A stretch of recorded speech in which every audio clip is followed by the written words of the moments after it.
Hello, ladies and gentlemen. My name is Orlando Valido, Oli Valido, or people that they call me here, on YouTube, Facebook, TikTok, everywhere. It is right now 4:38 p.m. and it's 7/30/2026, July 30, 2026.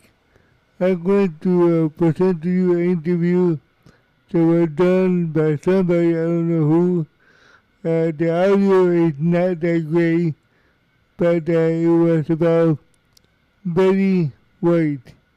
Yeah, this actress that you're going to see right there. Betty White was a very good actress of her time. She did Golden Girls. She did a lot of movies too, you know. But anyway, I got this little interview for you. I hope you don't mind the audio. The audio is not that great. That's mine. But I'm going to try to fix it a little bit before I do it. Before I play it for you. Okay, guys. Thank you for watching. My name is Orlando Valido. Oli Valido. Now, Betty White interview.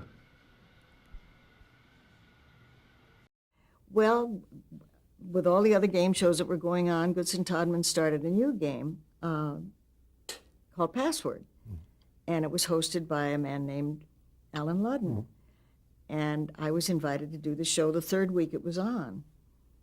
And that's when I met Alan, and he was so nice, and he had watched me on Life with Elizabeth, and I had watched him on another show he was doing, GE College Bowl. So we felt like we knew each other.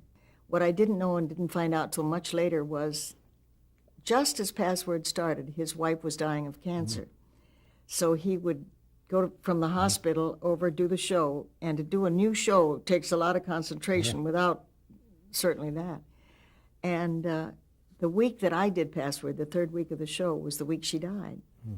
And so that later that summer, our agents, you know how they are, booked us into a summer stock performance of up on Cape Cod of it was Critics' Choice, and so he had these three kids who had lost their mother. They were at that point 9, 10, and 13, and two new poodle puppies. So we all got to know each other at once, and somehow we became instant friends, and the kids would all kind of watch the two of us, and they'd say, check. If he said something nice or I said something nice, the kids would all say, check. Well, we were up there for 3 weeks, and pretty soon he didn't say hello. He'd say, will you marry me?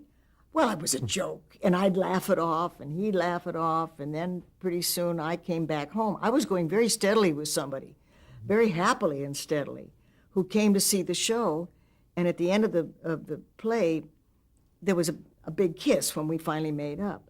Well, the night that Phil was in the audience, Phil Cochran, the kiss went on, and I was trying to keep in character and just making, I heard from the third row,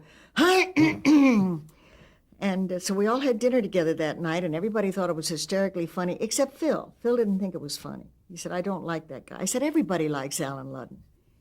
He says, I don't. He said, everybody. I said, Phil, you've seen me act with people, you know, ever since we've known each other.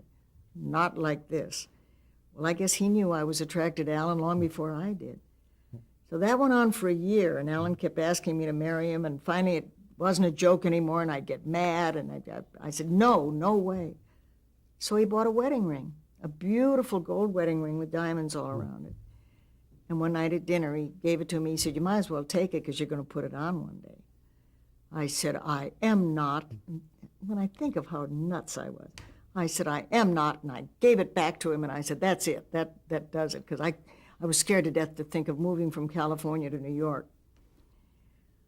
Well, he put it on a chain around his neck, And he wore it so that whenever, we'd go to the beach, whatever, there was this blinking wedding ring and get full of suntan oil and all this stuff. He said, I promise you. Well, finally he kept asking and asking, and he used up all his time off of Password, and he'd come to California to try to do some courting.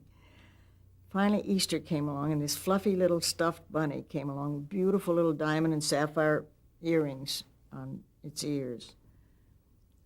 And so when he called that night, I said, okay, yes. And afterwards he said, I'm the only woman in the world who said yes to marrying him, not for the earrings, but for the stuffed bunny. Yeah. And the only reason I said yes was because he had 2 poodle puppies. So I came to the point of regretting that year that I wasted saying no. I would have given anything to have had it back. It was a love affair. We really had. We missed 18 years by 3 days, but it was still a honeymoon.